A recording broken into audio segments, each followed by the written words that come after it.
Hello दोस्तों, आप सभी का स्वागत है Shri Shyam classes YouTube channel पर।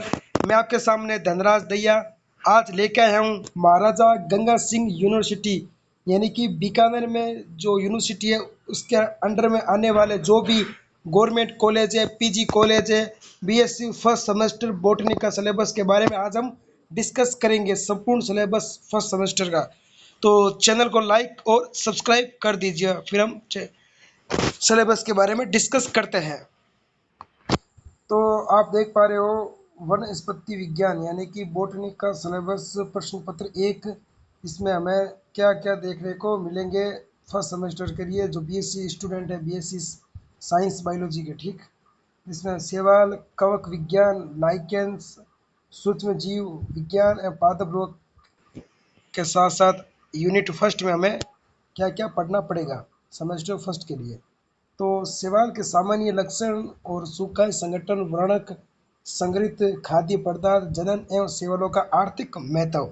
शैवाल वर्गीकरण विशेष रूप से एफ ई फ्रिस के संदर्भ में निम्नलिखित शैवालों में पाए जाने वाले सामान्य लक्षण आकारिकी यानी कि मॉर्फोलॉजी पढ़नी है आपको, प्रजनन यानी कि रिप्रोडक्शन और विभिन्न जीवन चक्र, जिसमें हम कुछ ये इम्पोर्टेंट है टॉपिक साइनोफाइटा, नोनस्टिका, क्लोरोफाइटा, कैरोफाइटा, ये आपको पढ़ना पड़ेगा इकाई फर्स्ट में यानी कि यूनिट फर्स्ट में। अब हम चलते आगे।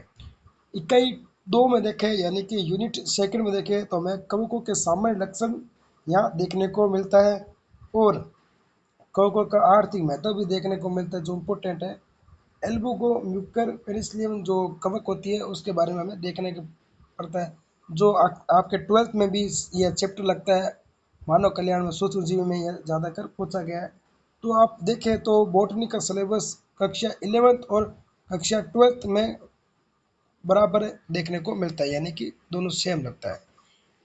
इकाई 3 में देखें यानी कि यूनिट थर्ड में देखें तो लाइकेन सामान्य लक्षण, आवास संरचना एवं जनन प्रोमलिया और के संदर्भ में आपको पूछा जा सकता है। सूक्ष्म जीव यानी कि माइक्रोवेव साइंस में आपको क्या क्या पढ़ना पड़ेगा।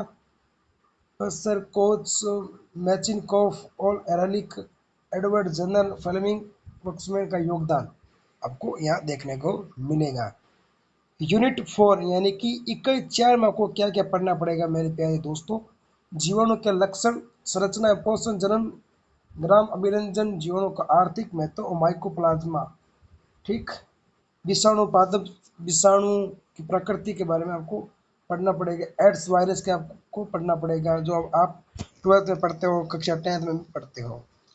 इकाई 5 यानी कि यूनिट 5 में आप क्या पढ़ोगे, पादप रोग विज्ञान के सिद्धांत यानी कि जो पादप में डिजीज होती है उनके बारे में आपको थ्योरी देखने को मिलेगी। निम्नलिखित पादप रोगों के कारक है कुशीफेरी का सफेद किट्टा रोग, बाजरा का हरित बाली रोग, गेहूं जौ का सलब उत्कंड, गेहूं का काला किट्टा रोग, सिट्रस कैंकर रोग, सिट्रस यानी कि खट्टे फल, बैंगन का लघु प्राणी रोग, भिंडी में पीला सीरा मेजक का रोग, ये आपको पढ़ना पड़ेगा।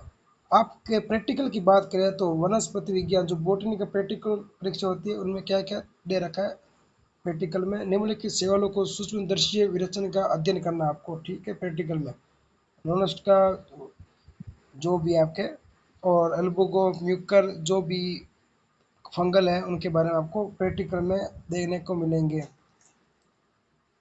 4 घंटे की अवधि की प्रायोगिक परीक्षा होगी, 4 घंटे की होगी दोस्तों, 4 घंटे की अवधि की एक प्रायोगिक परीक्षा होगी और अंकों का वितरण निम्नलिखित होगा।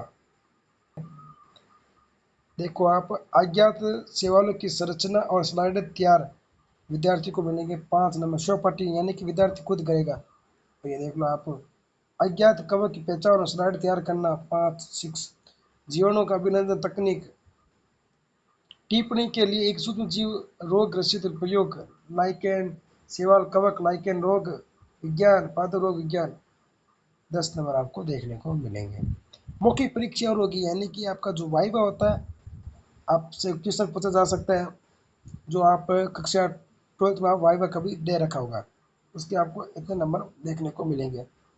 प्रायोगिक पुस्तिका यानी कि जो प्रैक्टिकल फाइल होती है उनके 5 नंबर आपको मिलेंगे। टोटल जोड़े तो आपके प्रैक्टिकल के नंबर 40 बनते हैं, जो महाराजा गंगा सिंह फर्स्ट सेमेस्टर के स्टूडेंट हैं उनके लिए। ठीक बच्चों, उसके बाद आपको प्रश्न पत्र 2 में ये पढ़ना देखने को मिलेगा।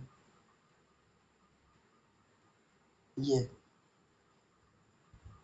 बाकी डिस्कस आप अपने कॉलेज में जाकर, जो भी प्रोफेसर है बायोलॉजी का, बॉटनी का टीचर, आप उनसे बात कर सकते हो। तो आज के लिए इतना ही। चैनल को सब्सक्राइब ज़रूर करें और आपके भाई को सपोर्ट कीजिए। धन्यवाद। मिलते हैं अगले नेक्स्ट वीडियो में। Thank you.